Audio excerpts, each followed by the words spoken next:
Assalamualaikum dan selamat sejahtera. Hari ini saya nak berkongsi sedikit pasal pokok durian stres dan apa yang perlu kita buat. Dan juga fungsi amino acid. Ikuti perkongsian ini, semoga bermanfaat. Kita intro dulu.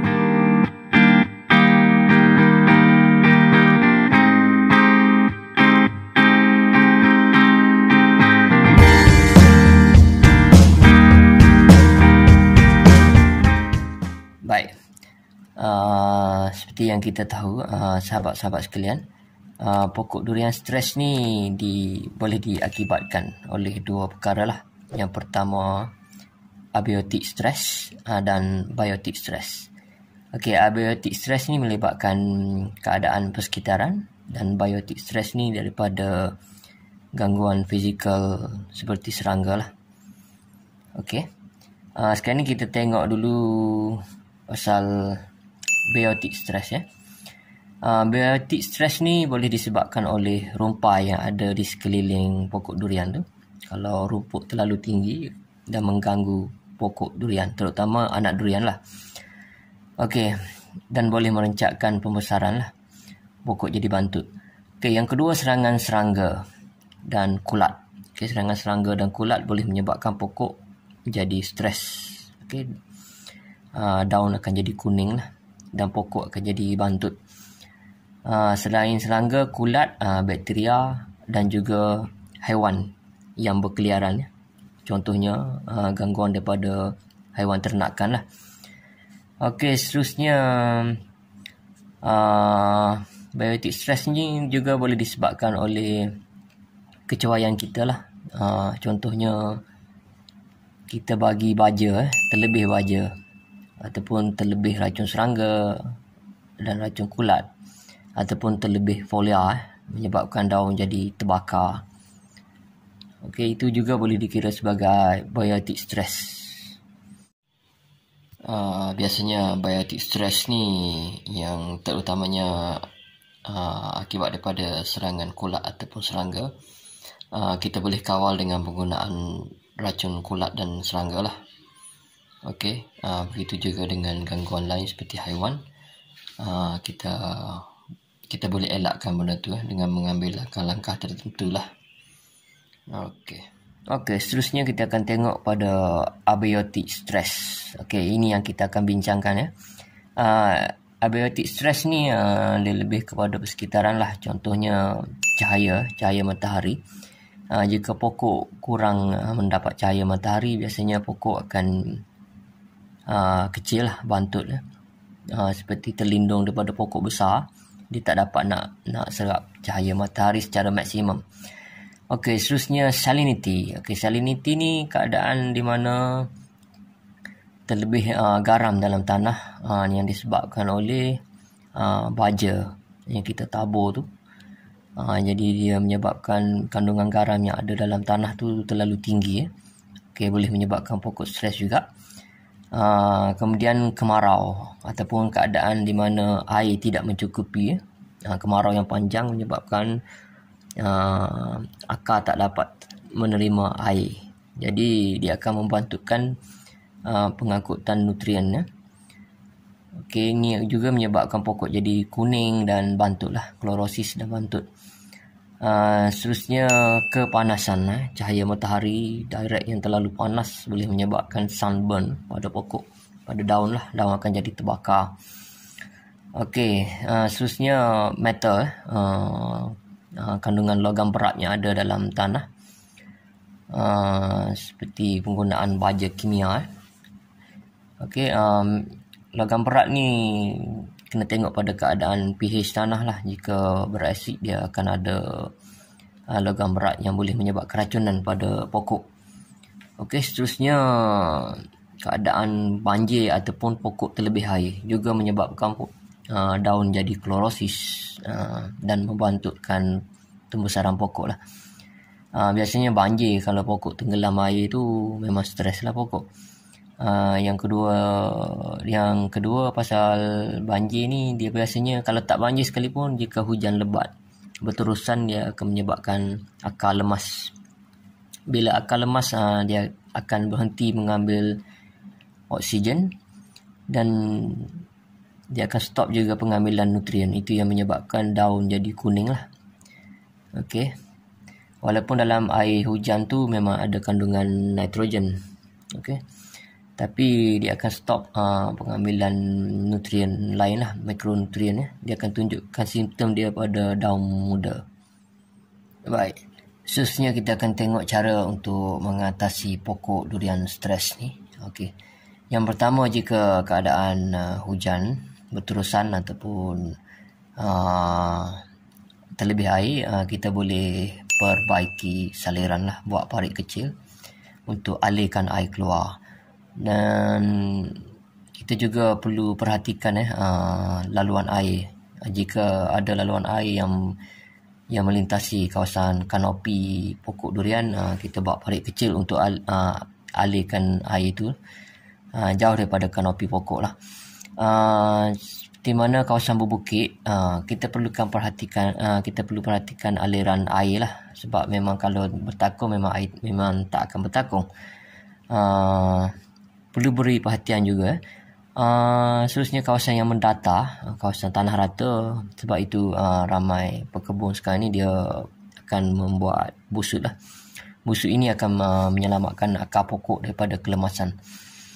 Okey, seterusnya kita boleh gemburkan tanah kawasan kanopi supaya memudahkan pengudaraan tanah.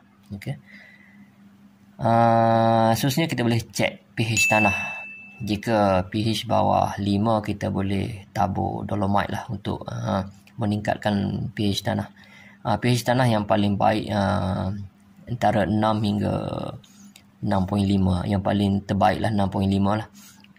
Kerana pada pH tersebut banyak makro ataupun mikronutrien yang boleh diserap oleh pokok. Okey, berikutnya kita boleh tabur baja organik. Kalau boleh yang fully organik, yang bebas daripada tinja.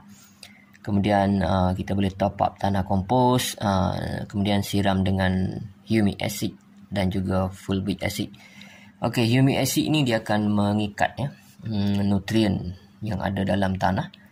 Manakala fulvic acid ini dia akan menjadikan nutrien tadi lebih mudah untuk diserap oleh pokok. Okey, selain itu kita boleh juga siram amino acid, ketosan dan juga EM di kawasan kanopi. Jadi amino acid ni kita akan bincangkan sekejap lagi lah.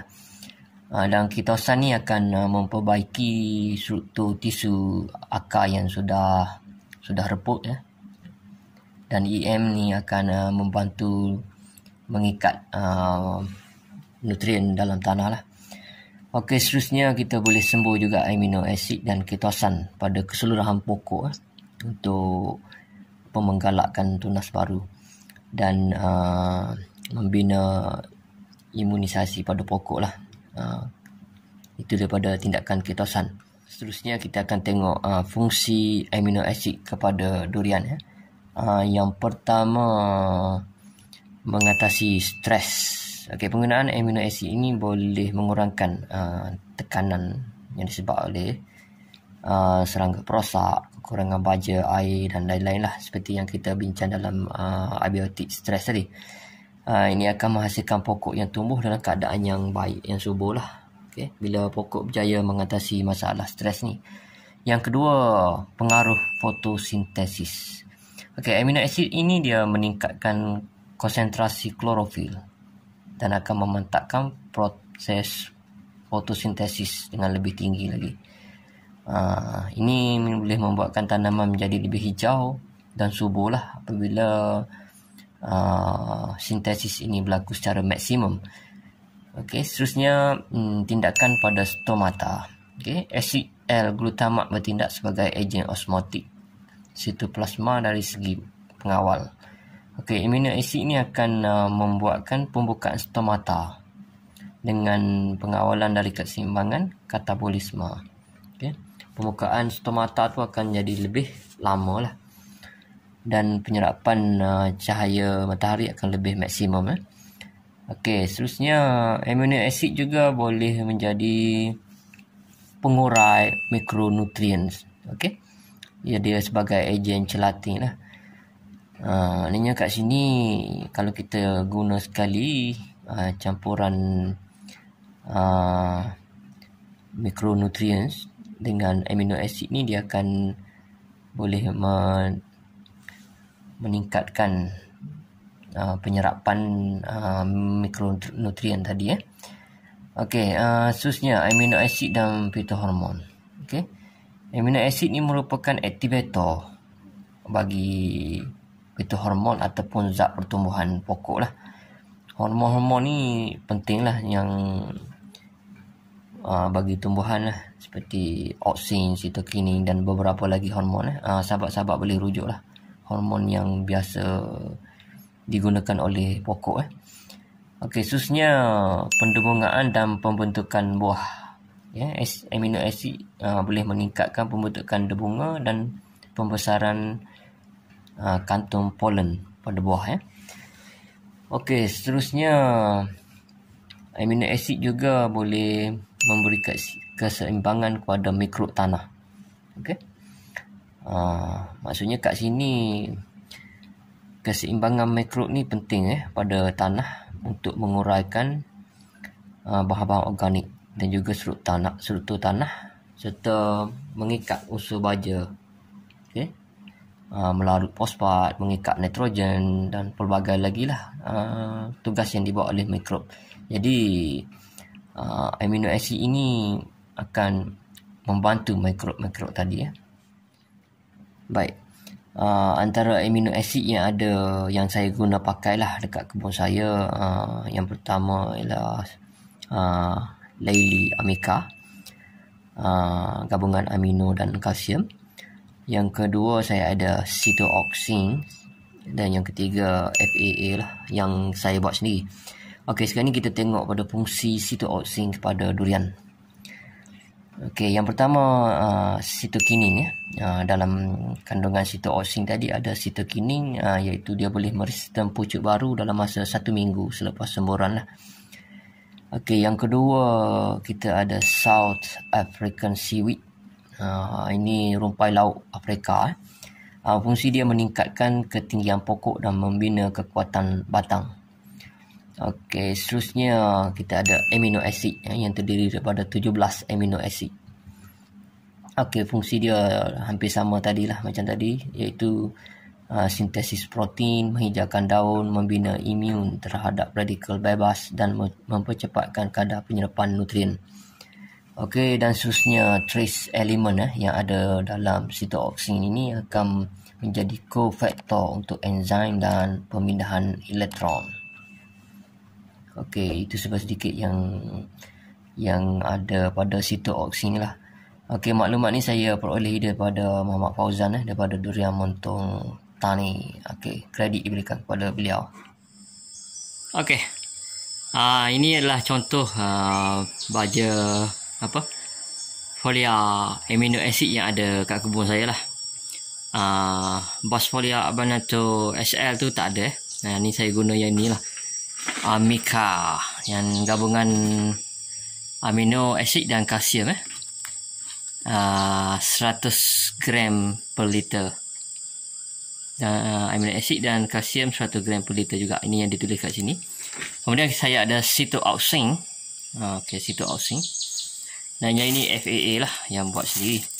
Jadi hari ini saya akan guna FAA. Dan dari segi sukatan dia, FAA ni saya buat 10 ml per liter air. Jadi kalau pump 15 liter tu 150 lah. Okey, yang ini 2 ml per liter air. Yang ni 1 ml per liter air. Jadi yang ni 15 ml untuk 15 liter air. Yang ni 30 ml. Okey. Sekarang kita akan bancuh dan kita akan sembur pada pokok lah. Boleh dicampur dengan pelekat sekali lah, supaya lebih tahan lama lah. Racun tu kalau folia ni kalau hujan. Okey. Ini FAA ni 100 ml lah. Jadi saya akan masukkan dalam ni. Dan kita akan bancuh dengan air lah. Dan kita akan sembur pump ni 16 16 liter. Okey. Sukatan FAA ni terpulang pada sahabat-sahabat lah, sebab yang ni buat sendiri, dia organik. Jadi biasanya dos tu ikut keperluan sahabat-sahabat lah. Biasanya dia tak hangus daun. Okey. Okey, kejap lagi kita akan buat aktiviti semburan lah. Okey. Campuran FAA tadi saya akan sembur pada pokok ni. Okey. Sembur bawah daun, atas daun, batang, keseluruhan pokok lah. Kemudian kanopi sekali. Macam biasa semasa aktiviti semburan, pastikan sahabat-sahabat pakai mask dan sarung tangan lah. Okey, untuk kesan jangka panjang kita tak pasti. Okey, saya akan mulakan aktiviti semburan. Okey, dan saya tak akan bercakap lah sebab akan pakai mask.